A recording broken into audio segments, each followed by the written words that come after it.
Forțele ucrainene și ruse continuă să se confrunte cu provocările pe care sistemele de război electronic le prezintă pe front. The Economist a raportat pe 23 noiembrie că sistemele rusești superioare de război electronic împiedică recunoașterea, comunicarea și capacitățile ucrainene de lovire. The Economist, citând experți occidentali, a declarat că Rusia a pus un accent uriaș pe producerea și dezvoltarea capabilității superioare de război electronic și că Ucraina se luptă să producă sisteme de război electronic echivalente și arme rezistente la război electronic la nivel intern. Comandantul șef ucrainean, generalul Valeri Zaluzhnyi, a evaluat în eseul său Războiul pozițional modern și cum să-l câștigi, că forțele ucrainene trebuie să introducă procesele necesare de comandă și control pentru complexele de război electronic, să crească capacitățile de producție ale războiului electronic și alte măsuri pentru dezvoltarea capabilităților de acest gen. Totuși, sursele ruse și-au exprimat în mod repetat îngrijorări și plângeri cu privire la insuficiența percepută în sistemele de război electronic din Rusia.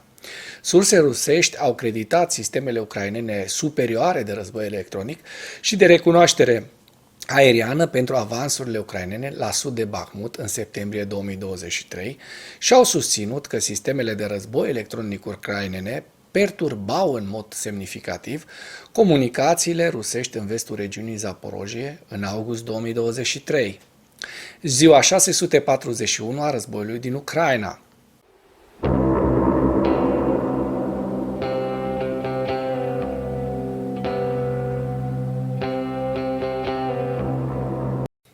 Forțele ruse au lansat cea mai mare lovitură cu drone Shahed de la începutul invaziei pe scară largă în noaptea de 24 spre 25 noiembrie, folosind o nouă modificare a dronelor iraniene Shahed.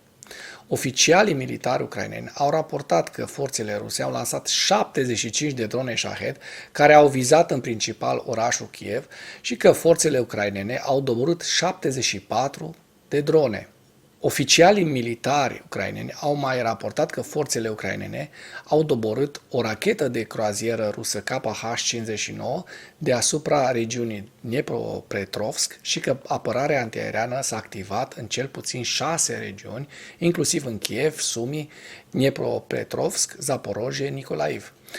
Oficialii forțelor aeriene ucrainene au declarat că grupurile mobile de foc au permis forțelor ucrainene să doboare un număr semnificativ de drone.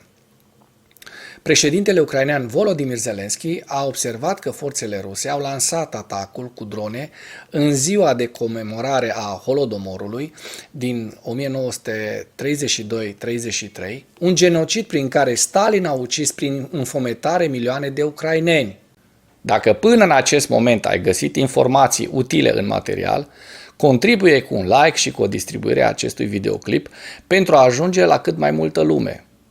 Purtătorul de cuvânt al forțelor aeriene ucrainene, colonelul Yuri Ignat, a raportat că forțele ruse au atacat Kievul cu o nouă modificare a dronelor Shahed și a remarcat că aceste drone erau de culoare neagră și conțineau un material care absorbe semnalele radar, făcându-le mai dificil de detectat.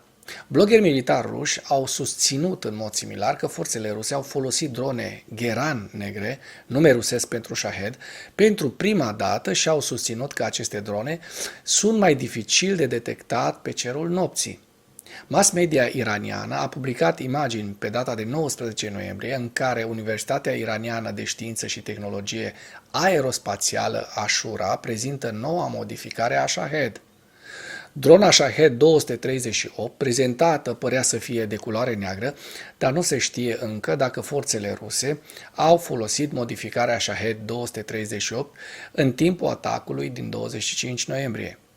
Președintele Volodymyr Zelensky a anunțat pe data de 25 noiembrie că partenerii occidentali ai Ucrainei au convenit să transfere nave de război în Ucraina pentru a proteja coridorul de cereale al Ucrainei din Marea Neagră. Zelenski a declarat în timpul unui discurs la conferința cereale din Ucraina, de la Kiev, că Ucraina și partenerii internaționali au ajuns la un acord pentru a permite Ucrainei să ofere escorte maritime pentru navele comerciale care transportă cereale din porturile ucrainene în viitorul apropiat. Zelenski a adăugat că partenerii Ucrainei au convenit să furnizeze sisteme de apărare aeriană foarte puternice pentru a apăra regiunea Odessa. Zelenski a menționat că inițiativa Cereale pentru Ucraina a livrat peste 170.000 de tone de cereale în Somalia, Etiopia, Kenya și Yemen în ultimul an. Președintele leton Edgars Rinkēviks, președintele elvețian Alain Berset și prim-ministrul lituanian Ingrida Šimonytė au participat și ei la această conferință și și-au exprimat sprijinul pentru această inițiativă. În ceea ce urmează vă prezint un slide cu evoluția de ieri a celor mai importante fronturi din Ucraina. Hărțile sunt creația Institutului pentru Studiul Războiului. Pentru mai multe informații, accesați linkurile din comentarii.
Mulțumesc pentru vizionare. Dacă vrei să susții acest canal, abonează-te la Animatura.